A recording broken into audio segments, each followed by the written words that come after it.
我约鲁国公之子到广云楼一叙，谁曾想来的却是我的死对头。怎么是你？薛婉珍，你还真是长本事了！你就这么爱慕虚荣，为了攀附权贵，连脸面都不要了？我做什么，和你有什么干系？别喝！你给他准备的，旁人便不能喝吗？我偏要喝。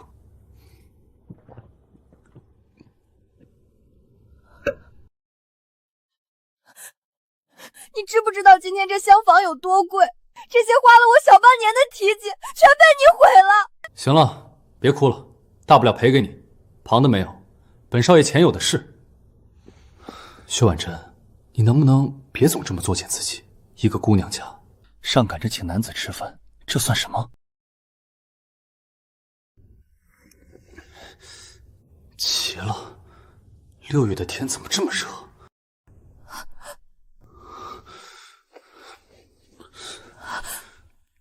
薛婉珍，你往这酒里加什么了？你往这酒里加什么了？没加什么，能加什么？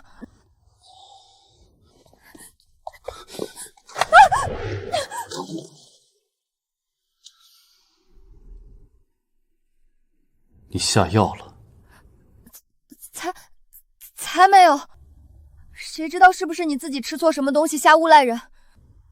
薛婉珍，你是不是疯了？对，你说的对，我该去看大夫了。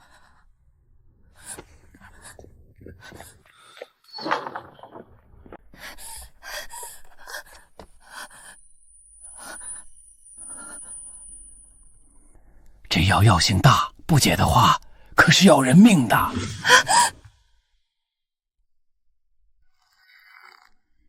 我是讨厌段恒，但也不至于看着他去死啊！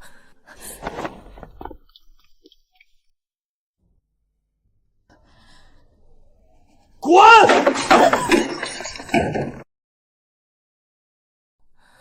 这都什么时候了，他还使性子？呸！装什么贞洁烈妇？没成也得给钱，我总不能白跑这一趟。哼！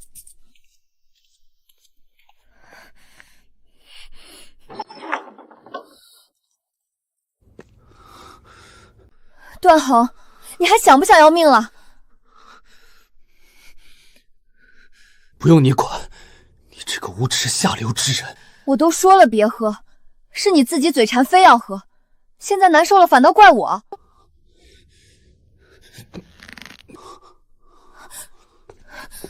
你忍着点儿，先松一松领子，等会儿我再扶你去冰桶里，好歹能缓一缓这药性。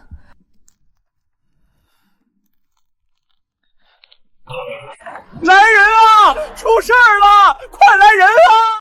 明天午时，你准时推开广云楼天2号雅间的门，把动静闹得越大越好。姑娘放心，小的一定帮你把这动静闹得满城皆知。出事儿了！别！出事儿了！这不是珠宝行段家的二郎段恒吗？旁边那个不是永安侯府的大姑娘吗？当真是有伤风化。完了，彻底完了。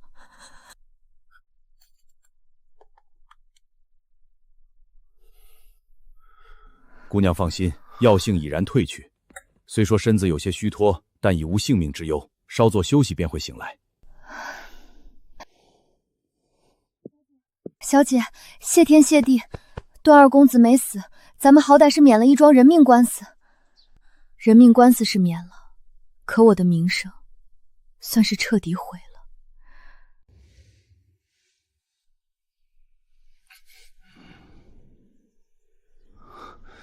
小姐，段二公子醒了。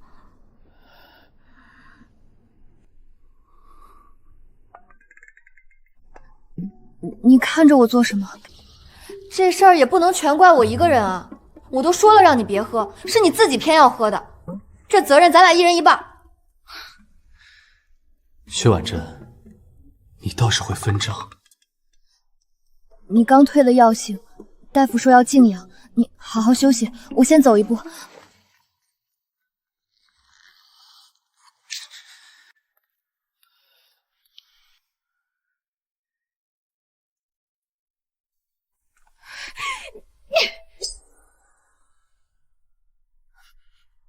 你是不是疯了？阿娘，咱家本就落寞，家中只有你小弟一个男丁，让你在婚事上谨慎些，寻一个能帮衬侯府的官眷子弟。你怎的跟段家二郎这么个浪荡子？阿娘，女儿知道错了。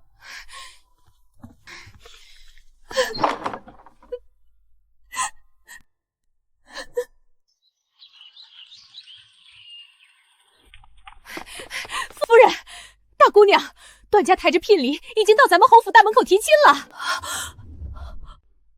段家动作倒快，事已至此，除了成婚，别无他法。你必须嫁。好，女儿嫁。送入洞房。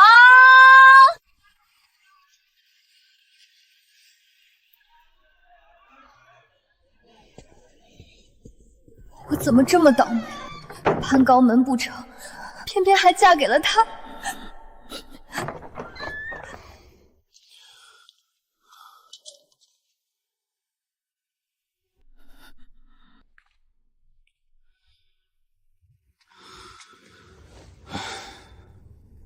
你哭什么？被算计的是我，差点丢半条命的也是我，怎么到头来倒像是我欺负了你？这事儿说到底还是我吃亏些，那药也不知你是从哪里搞来的，我可难受了大半日呢。其实我条件也不差，年轻又貌美，嫁给我你不吃亏，我呢就勉为其难的。可我从头到尾想嫁的人都不是你。那酒也不是给你备的，你坏了我的计划，让我赔了夫人又折兵，你难受还不是活该。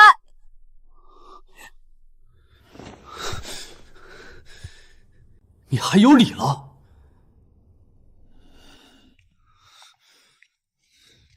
你做那破事儿，就你做的那破事儿，我要是不娶你，你这辈子都嫁不出去。要你管？我嫁不出去，去做尼姑也不要你管。好，好，我懒得理你。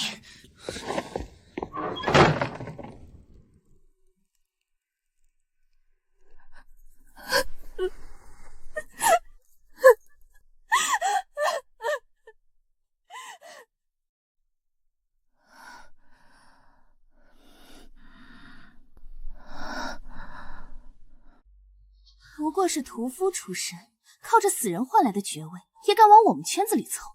整日附庸风雅，插花作诗，丑人多叫怪，摆明了攀高枝不择手段。家里门庭冷落，旁人都看不起我们薛家。你只能学会这些风雅技艺，才能站稳脚跟，护住你弟弟。婉珍，你实在聪慧，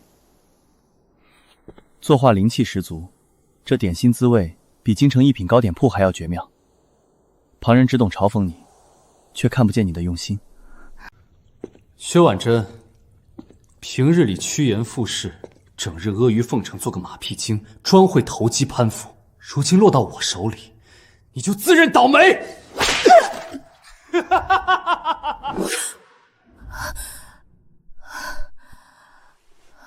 还好，只是梦。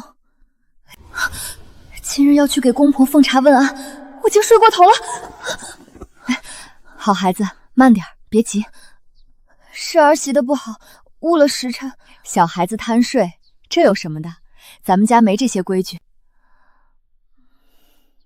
你衣柜里的衣裳还是去年的旧款，早就跟不上京城时下的样式了。今日无事，我带你上街逛逛，添置几身新衣裳。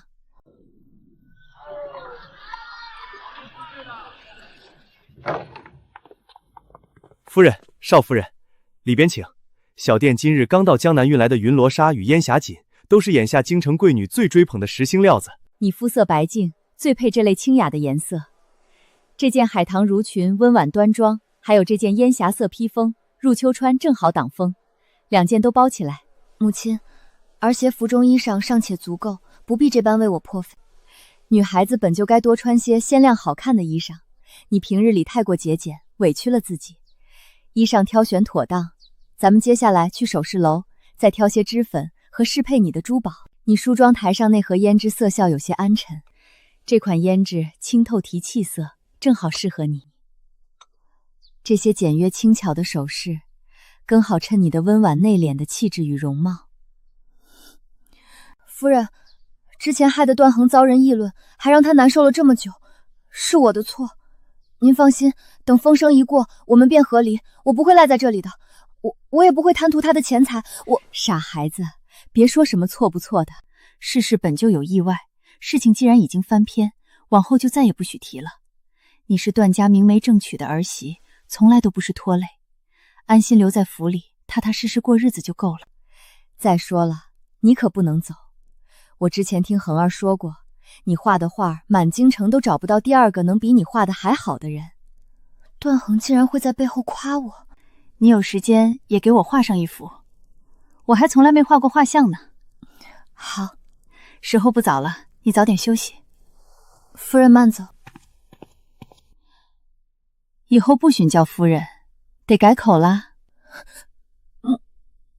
母亲。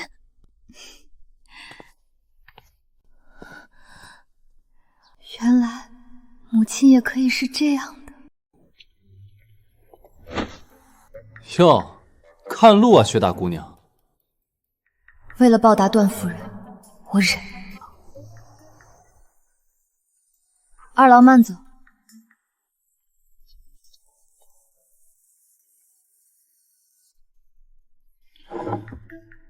本少爷的茶凉了。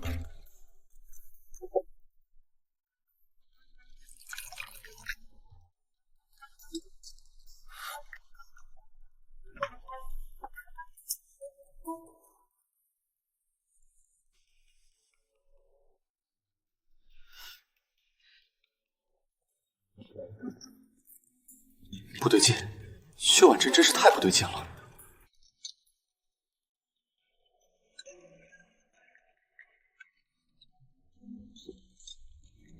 薛婉珍，你被夺舍了？没有啊。阿娘，咱家是不是该请个道士来府里驱驱邪了？不会说话就别说，饭不吃就滚出去。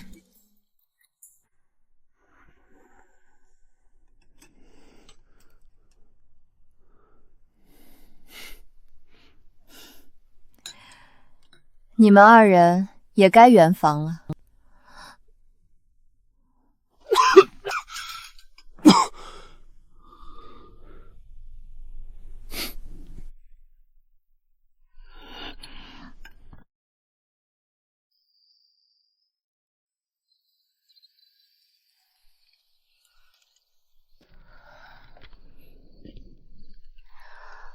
怎么睡在这儿？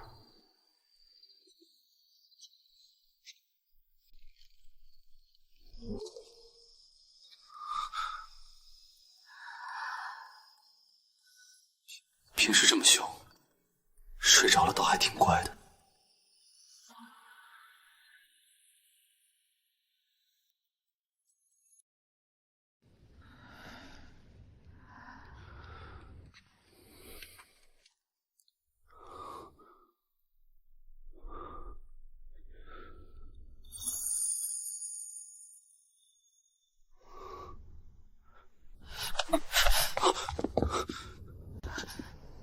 段恒，你做什么？这是我家，我做什么还用你管？你休想抵赖！你方才分明就是想偷亲我。你是什么稀罕宝贝吗？我偷亲你？我才不稀罕呢！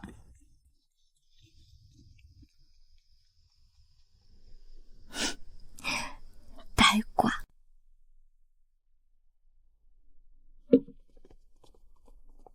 少夫人，给侯夫人的寿礼都备好了，可奴婢怎么瞧着您今儿没准备让二公子陪着去？上次回门，阿你瞧不上段家是商贾出身，没给段心半分好脸色。今日阿你的生辰，还是我自己去吧。可您一个人去，夫人会不会又拿这事儿说嘴啊？再怎么说嘴，也好过让段宏再跟着受一遍气。走吧，去晚了又要被阿娘骂。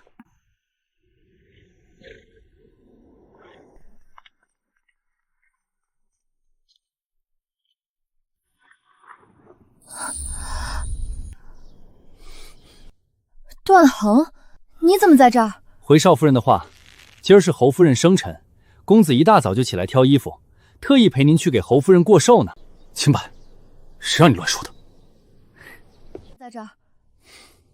可不是我非要去的，是我娘偏让我去，我能有什么法子？上次回门，我阿娘那样对你，你心里难道就不气？今儿又何必跟去受气？本少爷没那么小气，才不会跟他计较。我知道，你若是不陪我回去，府里的人会看轻我。段恒，谢谢你。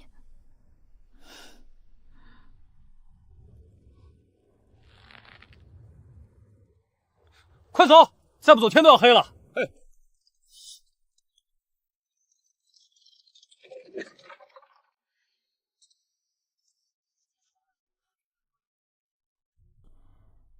老身见过二公子，见过大姑娘。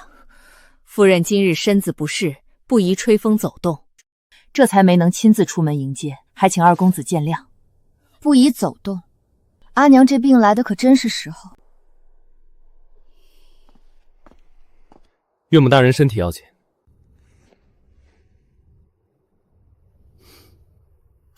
姐夫，姐夫你真好。上次你送我的9连环，同窗们都羡慕坏了，可惜他们都没有我这么好的姐夫。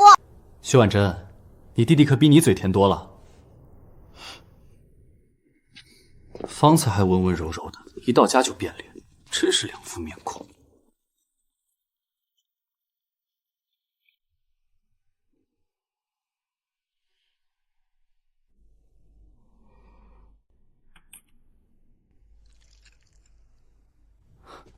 岳母大人，您尝尝这烧鹅。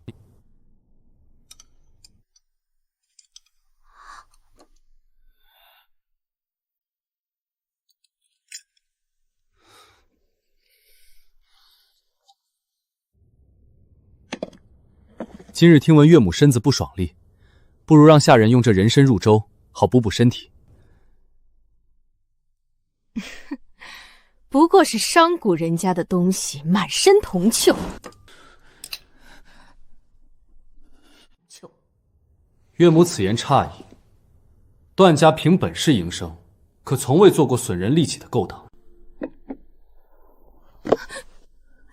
拿着，大姑娘，把这参拿去炖了。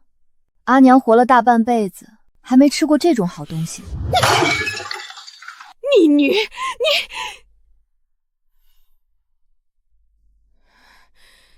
吃完这顿饭，你立刻到我房里来。女儿一会儿自然会去听阿娘的教诲。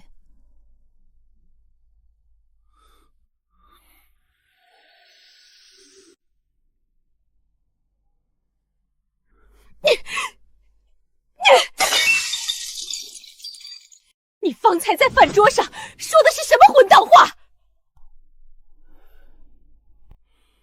咱们家是勋爵人家，岂是那等商贾之家可以随意取笑的？我是没吃过千年人参，我是没吃过，那怪谁？还不是怪你那个不中用的爹，那个该死的短命鬼，替陛下挡了刀，拍拍屁股走了，留我们孤儿寡母在这京城受尽冷眼。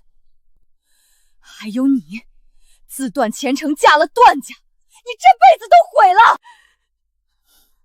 从前阿娘说这些话，我不仅会陪着阿娘抱头痛哭，还会更加严厉地督促自己去讨好那些看不起我的权贵。可现在，我活明白了。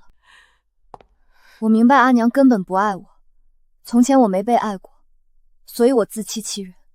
可如今在段家，我见过爱是什么模样了，阿娘，我便再也骗不下去了。什么后爵之家，不过是陛下可怜施舍的一个空架子罢了。恐怕连那些不入流的小官，都是看不上咱们家的。我又能有什么前程？阿娘有功夫怨天怨地怨怪他人，不如好好教导小弟成才，如此也算你功德无量了。至于我，就不用你多操心了。段衡是我的夫君，你这般待他，就是在打我的脸。若你实在不喜他，我以后也不会登你永安侯府的大门，省得我们这等末流商人脏了你的门楣。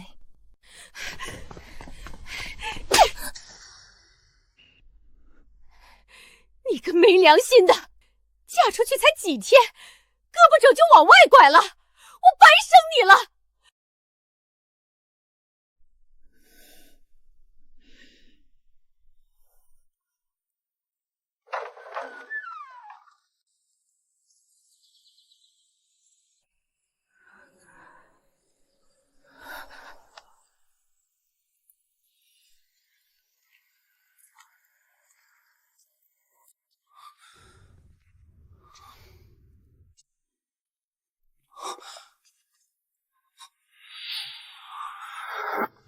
段衡，时候不早了，我们回家吧。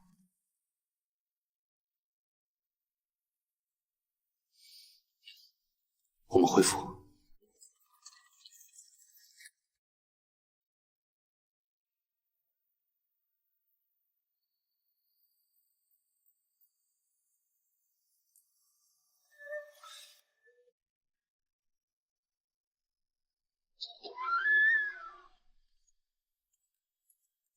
少夫人，二公子方才让奴婢把这些药送过来。二公子特意叮嘱奴婢，说这些都是西域进贡的玉冰膏，对消肿祛湿最是灵妙，还叮嘱奴婢一定要看着您服下。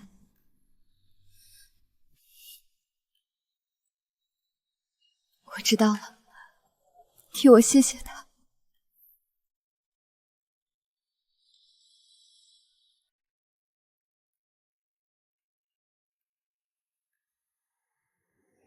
婉珍啊，你可真是我们段家的福星。你都不知道，恒儿近来用功得很，天天把自己关在书房里，居然也愿意刻苦读书了。段衡他近来在刻苦读书，可不是吗？他以前最是个坐不住的，偏偏娶了你之后就转了性，也只有你这当媳妇儿的才能拿捏得住他。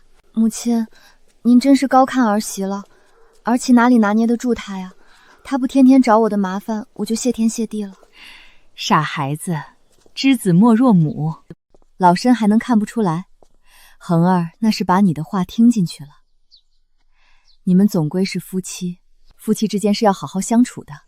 婉珍，你可别嫌我这个当婆婆的多嘴，毕竟只有瞧见你们夫妻和睦了，我这心里啊才能真正放心。母亲的教诲，儿媳全都听进去了，儿媳会与二郎好好相处的。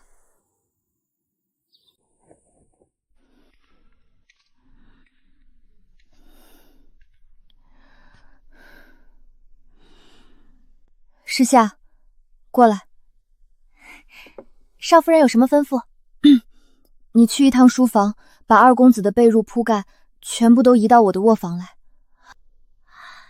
少夫人，您这是要让二公子回屋睡了？这可太好了，奴婢这就去办。多什么嘴，让你去便快去。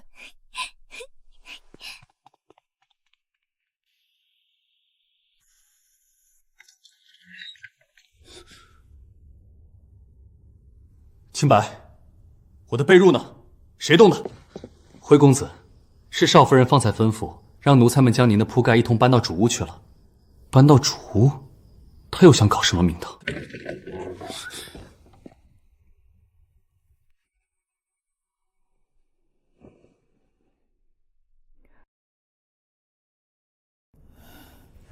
往后你歇在这边，书房阴冷，住着伤身。好。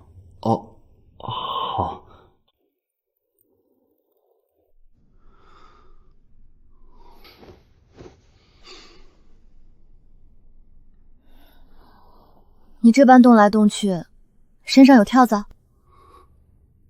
怎么，段二公子这是害羞了？笑话，我岂会害羞？薛婉珍，我吃的盐比你吃的饭都多，京中各色女子我见得多了，怎会轻易对女子害羞？真是滑稽。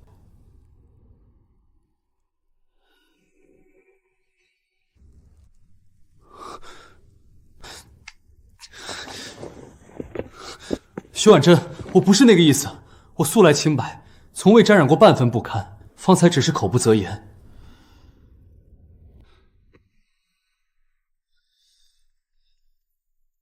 你若是不信，大可亲自印证，我所言句句属实，绝无半分虚言。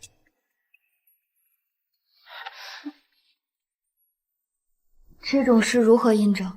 别诓我了。我可以教你。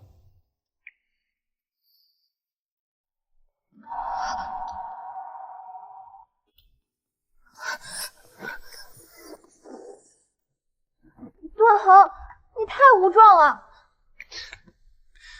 要说无状，谁能比你大胆主动？段恒这厮，真是我的死对头。婉珍，今日咱们好不容易聚一聚，下次可不许再让我等这么久了。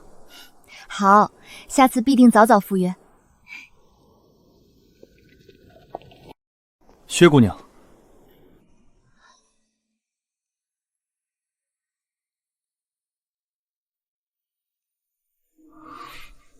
是我失言，如今应该叫你段夫人了。是啊。这些日子怎么许久不见你来画社了？我那幅山水画还等着你长眼呢。对了，当日你约我去广云楼小聚，我半路遇到了些事情，未能赴约，实在抱歉。那日我托段兄去告知你一声，段兄有替我转达吗？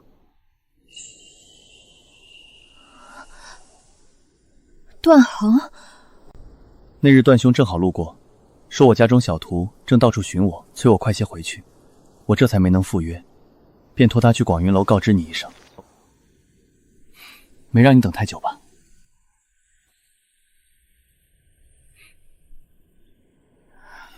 没有，他跟我说了。那便好，我还担心你会因此事怪我。对了，前些日子我新得了一幅唐人小楷，还想请你过目品鉴。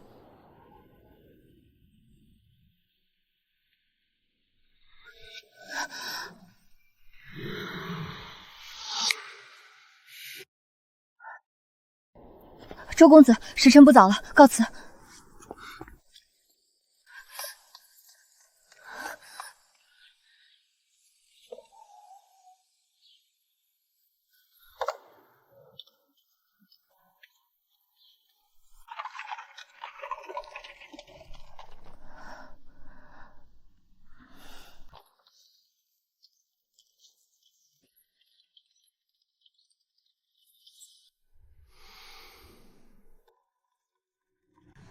段恒，那日广云楼，你是故意把周伯爷支开的吗？是又怎样？你以为就算他去赴约了，你们之间会有什么好结果吗？薛婉珍，你脑子能不能灵光些？那小子现在告诉你这些就没安好心，他就是想离间我们，破坏我们之间的关系。我早就看出他心思深沉，下次见他，照打不误。等等，你打他了？段恒，你还真是蛮不讲理。亏周公子方才还在为你说话，他说他是家中有事，你好心相告，他才没能赶来赴约，结果居然是你动手打人。再说了，我跟他就算没有好结果，那也与你无关。你还说他心思深沉，我看心思深沉的人是你才对吧？薛婉珍，在你眼里他什么都是好，我什么都是差。你是怪我打乱了你的计划，阻碍了你们的好姻缘是吗？段恒，你这话什么意思？你是想和离吗？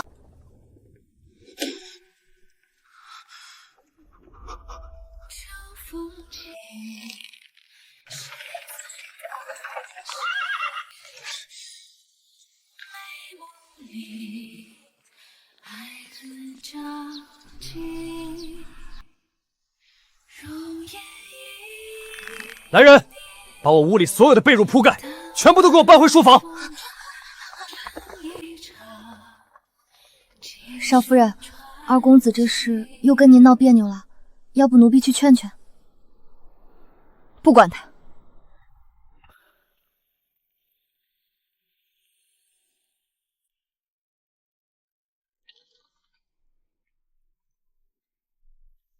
公子，您这都把自己关3天了，多少用些东西吧。出去。之后的一段时间，我鲜少与断魂见面。他把自己锁在书房，我则跟着婆母学习着打理生意。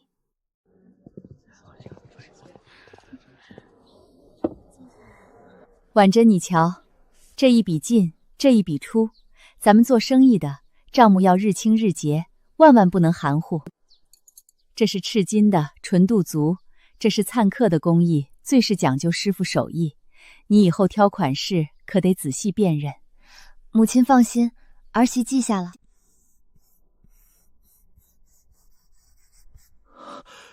少夫人画的这款样子真是绝了，老夫做了一辈子珠宝，从未见过如此别致的设计。师傅过奖了，这批就辛苦您日夜赶工了。掌柜的，这款步摇还有没有？快给我留一只。有的，有的，都是赶工出的新货。这是新做的款式，全当是赠与各位贵客的小心意。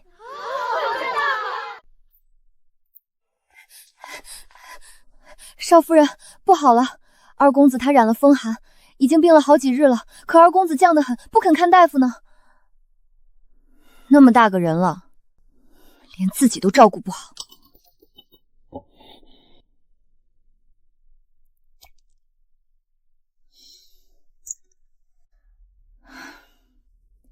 侍下，备车，去街上请位大夫，咱们回府一趟。奴婢这就去。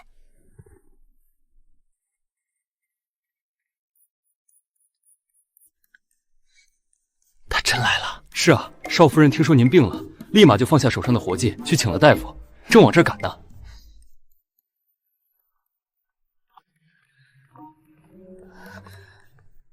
我这样装的像不像？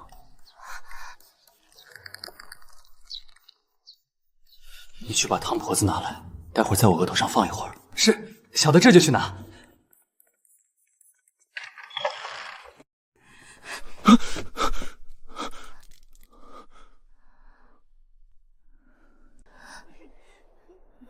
该死的周伯彦，跟小爷斗，他还嫩了点儿。清白，拿个汤菩子也那么费劲儿，你干什么吃的？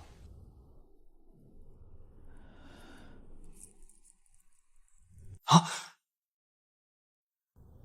婉珍，你怎么？侍下，我们走。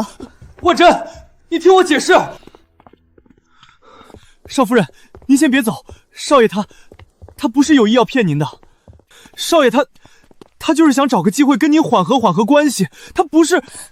清白，我不是没有耳朵，方才你们主仆在书房里说的那些话，我可是字字句句听得清清楚楚。他段衡有什么话大可以直说，而不是用是这种装病的下三滥手段来骗我。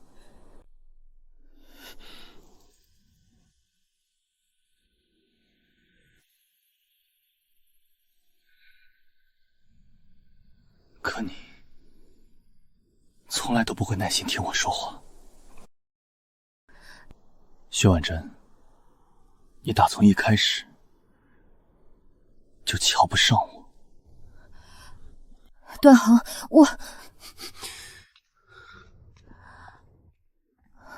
小姐，你还好吗？无事。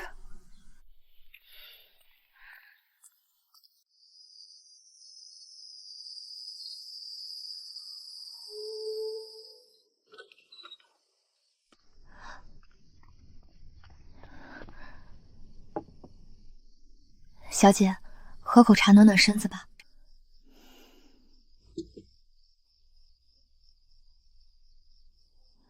小姐，您是还在为方才二公子的事烦心？侍下，你说我是不是真的瞧不上他？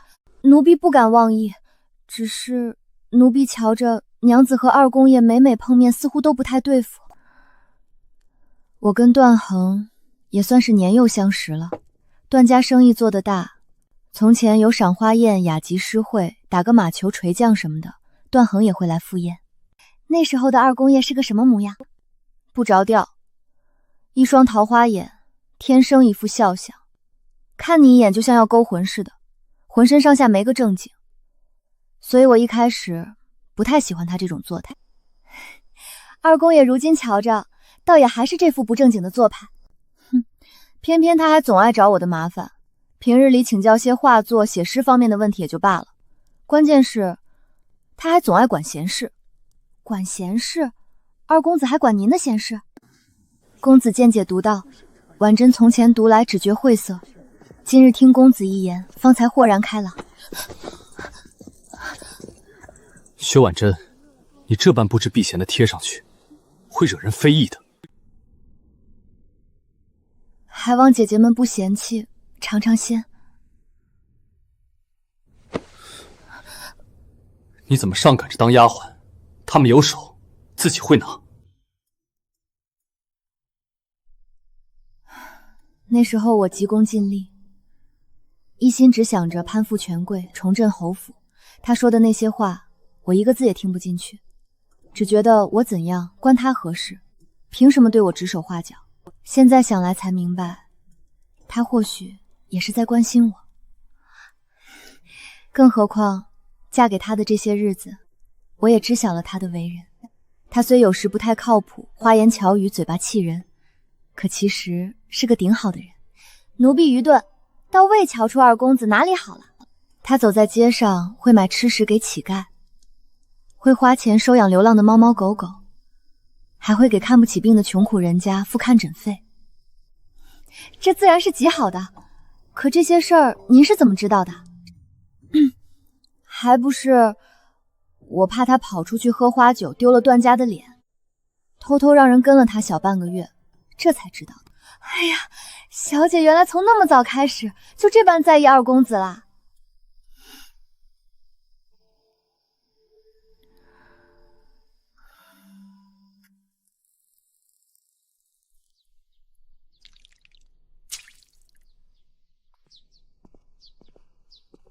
哎呀，墨都滴到纸上了。哎，这么好的纹样，可惜了。婉珍，你今儿这是怎么了？魂不守舍的。母亲，儿媳近日心绪不宁，糟蹋了纸墨。傻孩子，母亲是心疼你。来，把笔搁下，休息几日吧。可是店里的账，还有新一批的图样，店里的事情，母亲来打理就好。婉珍，你太累了，小小的孩子不该装这么多心思。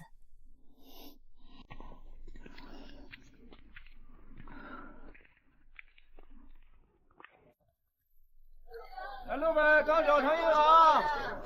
客人要不要进去尝尝新倒的酒？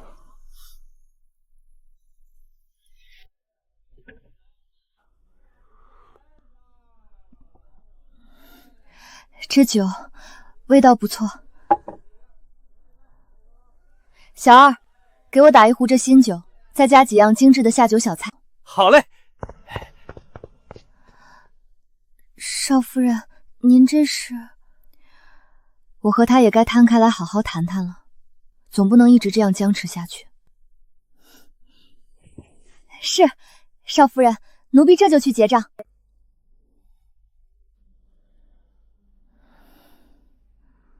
周二郎，想不到啊，你堂堂鲁国公次子，竟然栽在了一个商贾出身的段宏手里。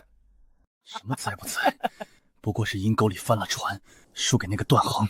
你当日跟我们打赌，可是说好了3个月之内要将薛婉珍收为侍妾，结果呢？人现在都成了段二连的少夫人了。青丝绕的药贩子是我特意安排的，本以为这局一设，他就乖乖给本公子做妾，哪知道，不知半路杀出个段二连，把人给娶进了门。赵三郎，你可真是替段二郎做了嫁衣裳啊！原来如此，原来一切都是周伯彦设的局。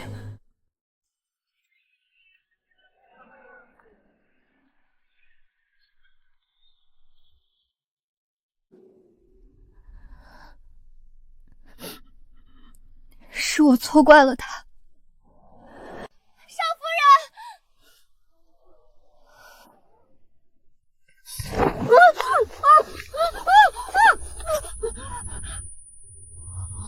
少夫人，来人啊！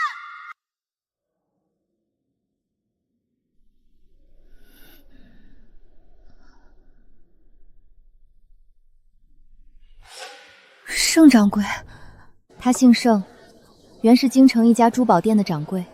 半年前，他的母亲病重，为了看病，便将铺子押给了段家。后来，他的母亲死了，铺子也没了。自打那时起，盛掌柜便一口咬定是我的婆母蓄意害了他母亲，并将婆母告上公堂，但始终查不出证据，便不了了之。谁知他居然敢行绑架之事。哟，少夫人，您终于醒了。盛掌柜，钱没了可以再赚，你若犯了糊涂，可是要吃牢饭的。这样，我回去劝一劝我婆母，让她……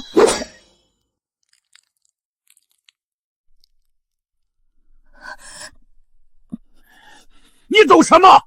那是我家祖祖辈辈传下来的产业。段家那个贼婆子，年轻时便向京城珠宝垄断，他一家独大，我苦撑许久，他竟恶毒到用我娘的性命来算计我。他不让我好过，我也绝不让他好过。把他给我看好了，一只眼皮都不许眨。是，掌柜的放心。我现在就去送信给段家，让那段老婆子拿黄金5万两现银来赎他这个宝贝儿媳妇。盛掌柜，您也是做生意的，哪家铺子能一夕之间拿出5万两现银？这不是天方夜谭吗？我竟不知你是要钱，还是故意给他们拖延的时间。倒不如这样，我是段家少夫人，你直接带着我去钱庄取钱，能取多少你就拿多少，这不就……闭嘴！掌柜的，这位少夫人说的有道理啊，5万两是大数目，万一段家凑不齐，咱们岂不是白等？有个屁的道理！哎呦，掌柜的，带他出去，他转头跑了怎么办？掌柜的，不好了，段家二少爷找过来了。段恒，他带了多少人？一个人。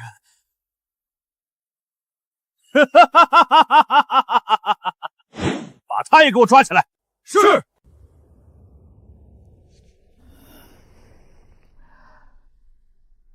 你过来干嘛？那姓盛的穷疯了，我怕他欺负你，就先跟着送信的人过来了。放心，我让清白去报官了，你别怕，官兵很快就来。段寒，谢谢你。我是怕阿娘担心，不然我才不。二郎，等出去了，咱们就好好过日子吧，以后不吵架了，好不好？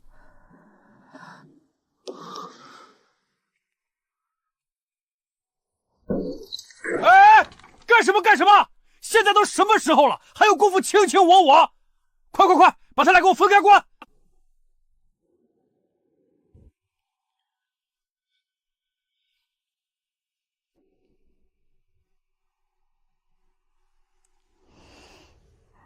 掌柜的，官差来了，官差围过来了，带上人质逃！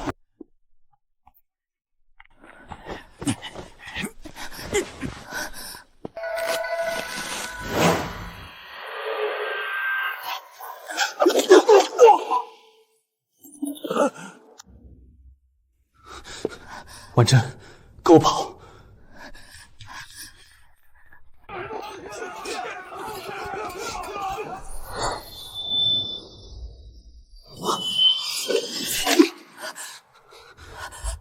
段恒，婉珍，没事。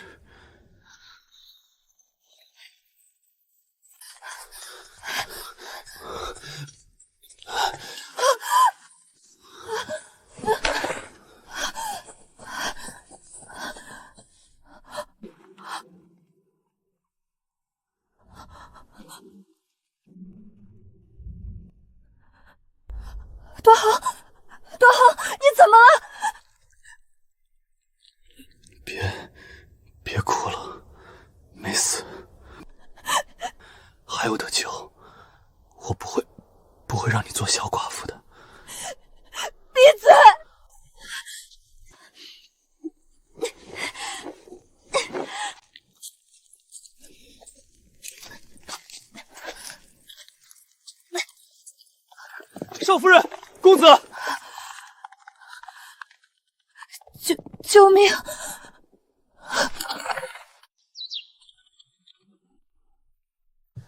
大夫，二郎他怎么半个月了还不见起色？该不会有什么后遗症吧？少夫人放心，二公子早就好了7、8分，剩下的不过是娇气罢了。娇气？二公子是想少夫人多照顾几日，若夫人愿意，就陪她演演吧。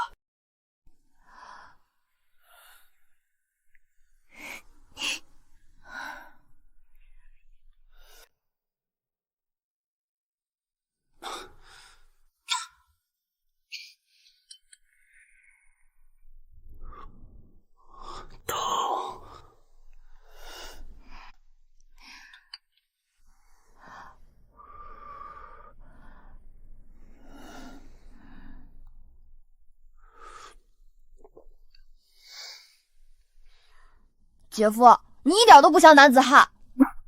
我现在吃药都不让旁人喂，都是自己喝的。哎呦，晕得很。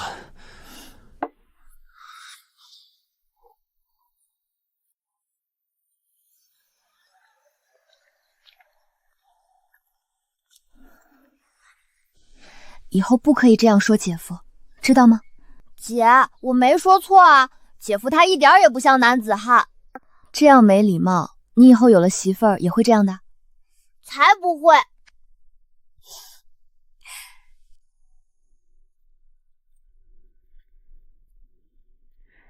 少夫人，时辰不早了，老奴这就送小少爷回府。回去要听阿娘的话，好好读书。等姐夫养好了，姐姐再带你来玩。姐姐也要好好的。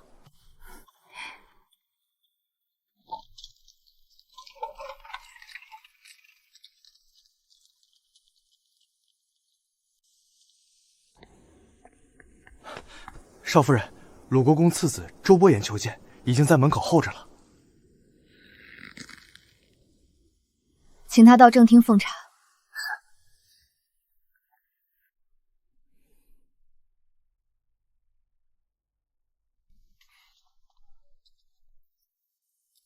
听闻前些日段公子受了伤，如今可好些了？已无大碍。我来是有话想要对你说。我知道你是碍于名声嫁给段衡的，我也知道你婚后过得并不快乐。婉珍，若你愿意的话，你同段宏和离，我可以。周公子，这又是什么赌局吗？周公子还真是清闲，不把心思放在仕途上，反倒一心想要玩弄扒人。这便是世家大族的男儿该有的教养吗？若是这样，恐怕连寒门举子都比不上，平白摆出一副端方君子的模样，倒是来恶心人的。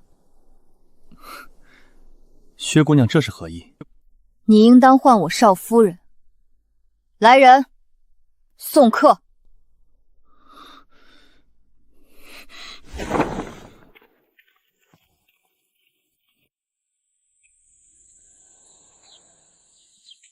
那厮还敢来家里，真是不要脸！小爷今天定要把他打得鼻青脸肿，让他爹也认不出。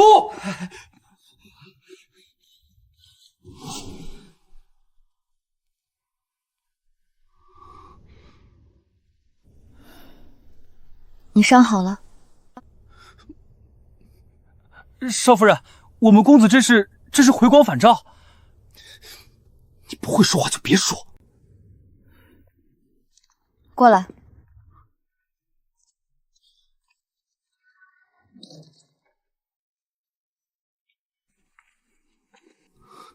我不是装的，我是真的伤口还疼着呢，我这是硬忍着的。好吧，我就是看不惯周伯业，他没安好心，真的，你信我行不行？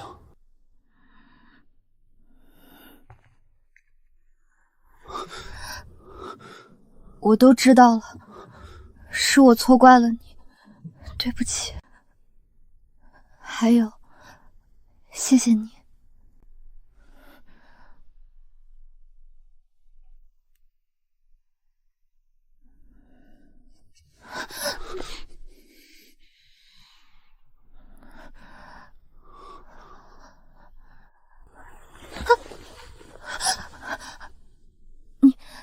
的伤还没好呢。能忍。现在是白天，拉上帘子就黑了。段恒，郝婉珍，别推开我。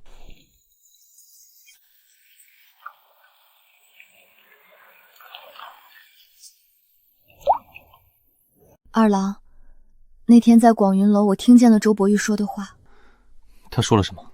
他早就知道我想攀附他，他觉得我样貌可堪，性情温顺，对他又一向奉承。他还知道你心悦我，他向来跟你不对付，便故意默许了我靠近。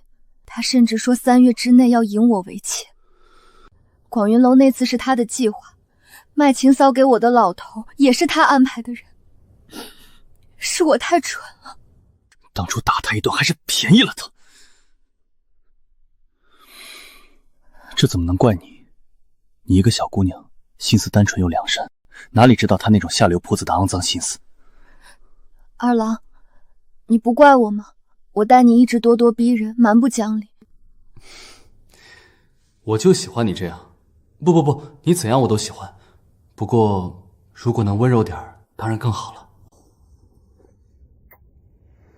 再一次，你的身体早就好了，我装病骗你的。这都要吃饭了，你们俩怎么还……娘，你怎么不敲门就进来了？你们忙，晚点我让人把饭菜给你们送进来。都怪你！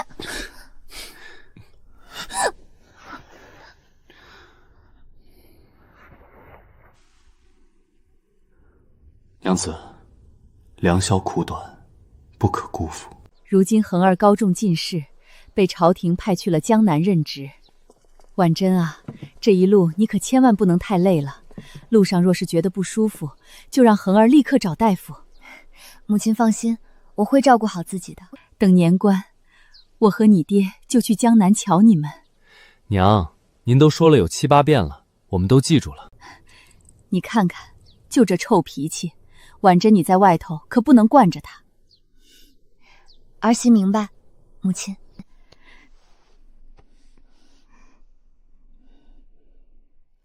放心吧，母亲。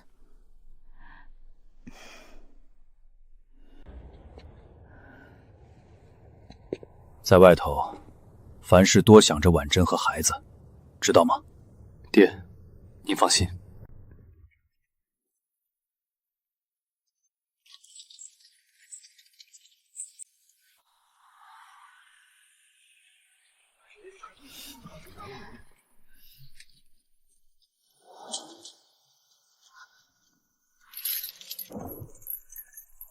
快走，磨磨蹭蹭的。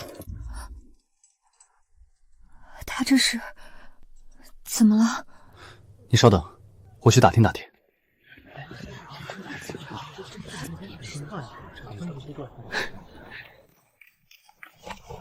媳妇儿，你猜猜怎么回事？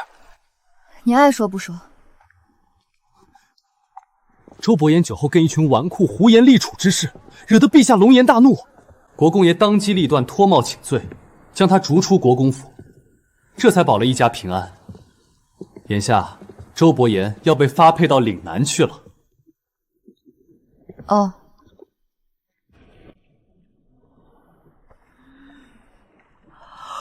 困了。那我搂着你睡。不要，热得很。那我给你扇着扇子，一会儿就凉快了。